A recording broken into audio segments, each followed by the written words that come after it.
to get the actual. This is the mic. Hello, my name is Patrick Yu, and My name is Ethan Gordon. we're here to talk to you about implementing CoinJoin. So first, what is CoinJoin?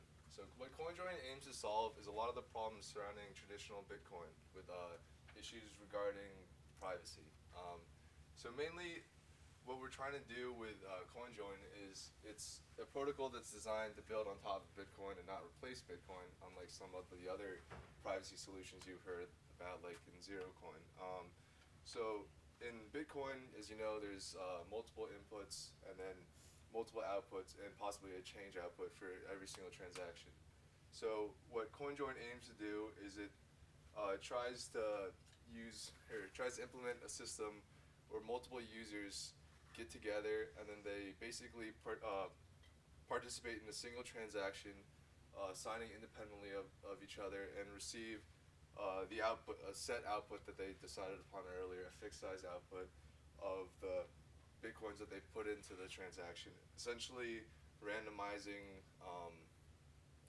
kind of hiding their masking their output. Sorry, so you can have your input and people wouldn't be able to know your output. And obviously, this will be done in our implementation using Chom's blind signatures, so that the server doesn't actually know the mapping between the inputs and the outputs. So essentially, this is the main idea behind CoinJoin.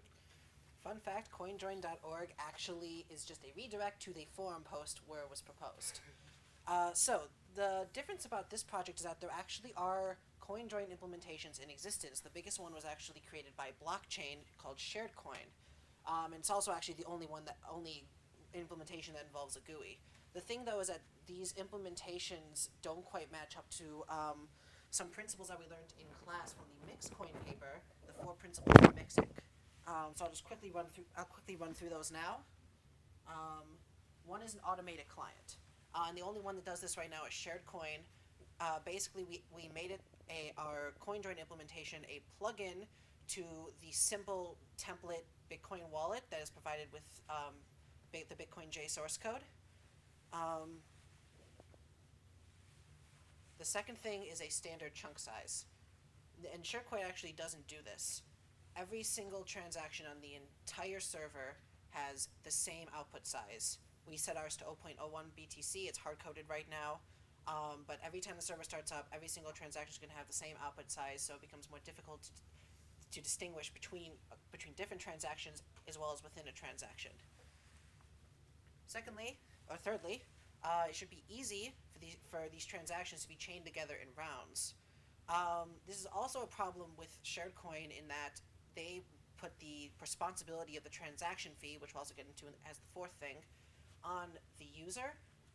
So the user has to put in a transaction fee for enough of a transaction fee to cover each round. But for ours, the output of each round can go directly as the input of the next round. And finally, transaction fees. They have to be all or nothing. And to make it easier, because we couldn't quite get ours to be both anonymous and have randomized transaction fees like a centralized mixer, we present Alice's altruistic mixer. Donations welcome. We basically put up an address, the server's address, so we can receive donations, and the server will apply the set transaction fee to each transaction, so that the user can just go round to round, just putting in their 0.01 BTC and not have a difference in Bitcoin with each transaction. A couple other goals. We want to make sure that our server can handle multiple transactions, so if a transaction is closed down and is getting ready for signatures, we have to be able to allow other people to then connect and create a new transaction just for scale.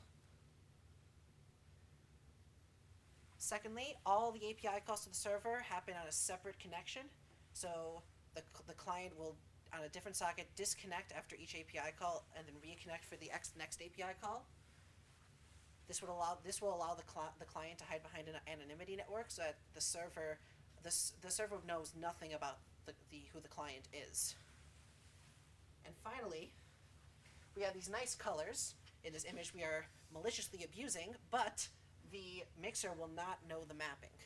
And actually, SharedCoin doesn't do this either, because since blockchain, you send them both the final address and your account information, so that they know the mapping of the entire thing. No one else does, but blockchain does. Our goal is to go further than that, so that the mixer doesn't even know the mapping. So we're going to give a brief overview of our API. It's a very short one before we jump right into our demonstration. As Patrick mentioned, we do use Chom's blind signature and RSA in order to blind the output address. And each transaction has a different key pair, so that the RSA key can also be used to identify the transaction quickly. The first API call just pulls the public key of the currently open transaction. Then the client can register their input by supplying a transaction output that they want to be redeemed by their input address, an optional change address, which will only be needed in the first round, the hash of the public key, which serves to identify the transaction, and the output address that's blinded and needs a signature. So the server will sign from that transaction's public key. Client disconnects and reconnects to register their output.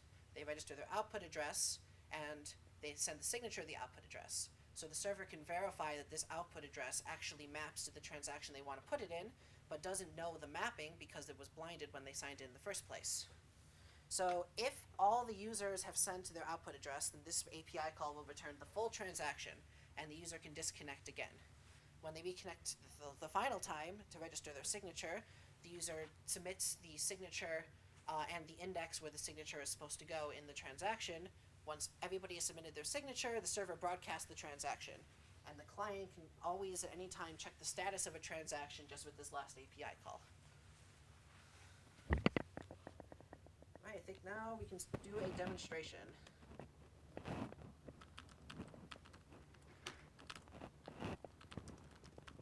Oh, wait.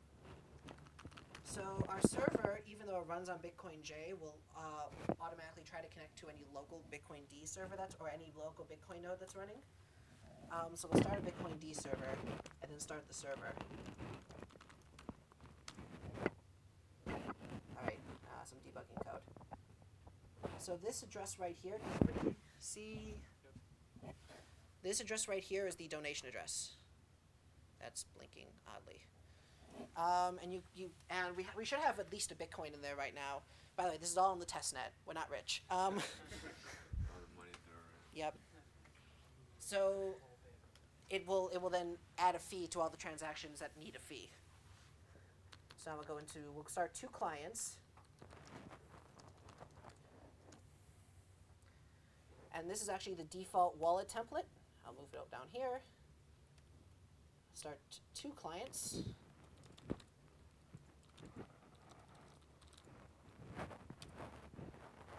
Each one with their own wallet, and each one looking very rich right now. So this is actually a full wallet. You can use it as a full wallet. You can receive money to this address, and you can always send money out. We just want to demonstrate how we can easily just plug this implementation right into a full wallet, albeit a simple wallet. So let's look at this one right here. The minimum chunk size is 0.01 BTC, so all the Bitcoin that you can mix will be listed on the left. That's every output that's at least 0.01 BTC. Actually, we'll do a big one so we can address. Here we can generate a new receive and a new change address, and then mix. It's not going to do anything yet because there's only one person. So it pulls the RSA key, blinds the output address, and then registers its input address, calling to the server. And then it unblinds the signature, but before sending the unblinded signature, it'll wait until the server says that the transaction's pending, or it has all at least 2 inputs. A hard-coded value that we can certainly test and change. So we'll do the same thing with this guy over here, and just mix a small 0.01. Right now, the minimum number of participants is set at 2. Yeah.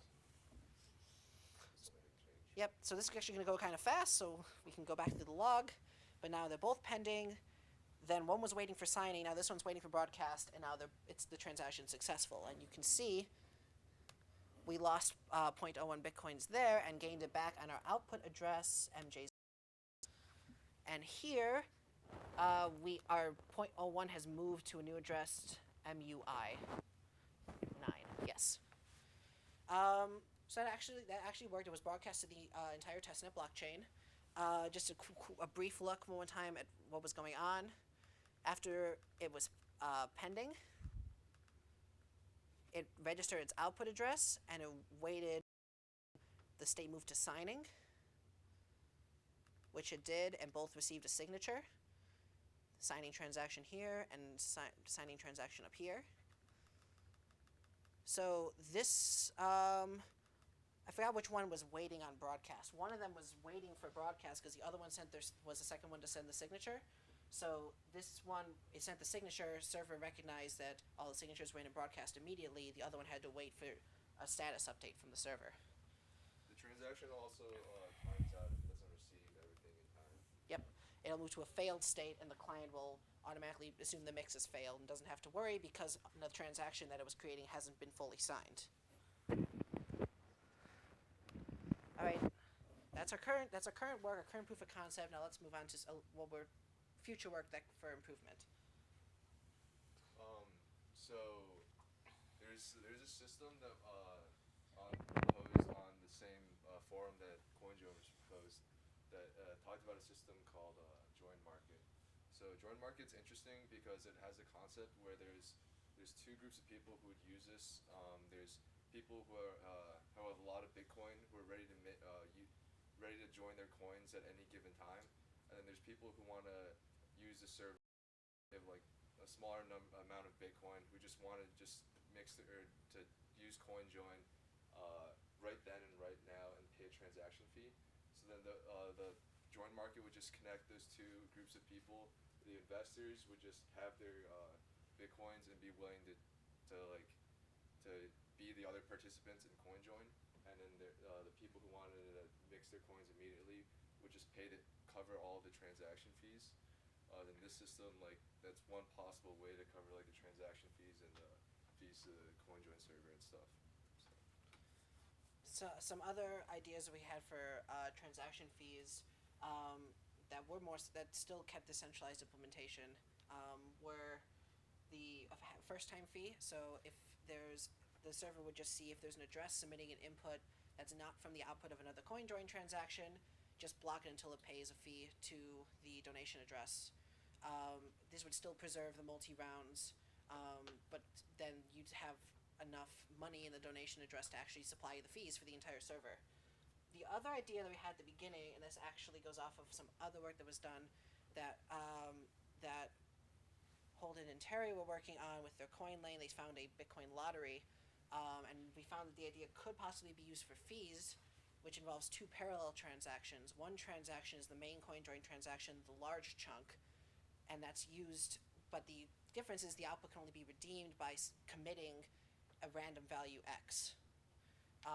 And then have a parallel fee transaction that's very similar to a CoinJoin transaction, except the chunk size is smaller, and have a lottery based on the hashes that were committed for the first transaction be used with the second parallel transaction to determine whether the mixer will take the entire transaction or none of it. So can be used to generate that all or nothing randomized fees that was the fourth principle in Mixcoin. And I believe that's it. Yeah. Yes. So just briefly talking about it, we did start as a group of 4. It was me, Patrick, Holden, and Terry. Holden Lee and Terry Wang. We did the initial planning stages together, and then ended up submitting sort of 2 separate programs. Ours was CoinJoin, and theirs was called CoinLang, which in the spirit of the script IDE was a way to program. It was a compiler for Bitcoin script where you could actually write the script in Haskell. A compiler would convert it to a circuit representation, and then that would be converted into the output of Bitcoin script. But there were easily plugins that could be added to output it to other languages like Litecoin script or Dogecoin script, any script that could be represented with a stack-based language. So we don't have their information right now. That's cool. Yes, but all right, great. Thank you, guys.